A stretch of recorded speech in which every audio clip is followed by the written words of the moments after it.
skills to analyze and evaluate information. With these skills, you're able to obtain the greatest amount of knowledge from a piece of data. It provides the best chance of making the correct decision and minimizes damages if a mistake does occur. Our critical thinking workshop will lead your participants to be more rational and disciplined thinkers. It will reduce their bias, which will provide a greater understanding of their environment. This workshop will provide your participants the skills to evaluate, identify, and distinguish between relevant and irrelevant information, which will provide an incredible boost in performance. Components of critical thinking. Critical thinking is akin to the study of logic. Critical thinking relates to how we make decisions and use our judgment. Critical thinking is more than just thinking about thinking or metacognition. It's also about how we take action. Critical thinking involves many components, and we will address a number of unique components in this module. Applying reason.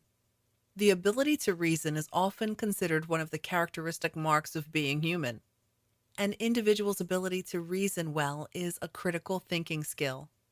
Many of the definitions of critical thinking tend to focus on the ability to reason.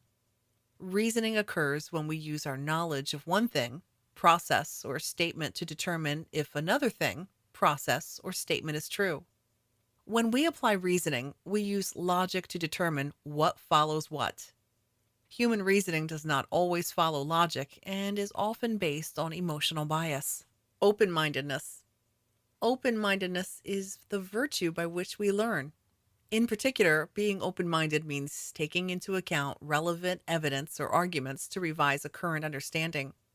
It means being critically open to alternatives, willing to think about other possibilities even after having formed an opinion, and not allowing preconceived notions to constrain or inhibit reflection on newly presented information.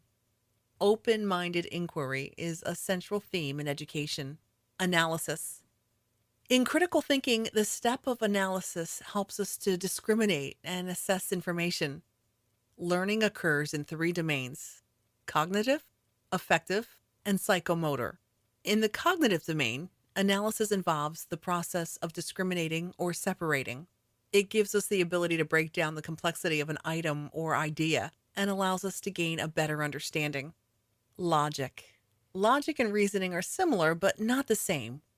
Logic is the branch of philosophy that gives the rules for deriving valid conclusions.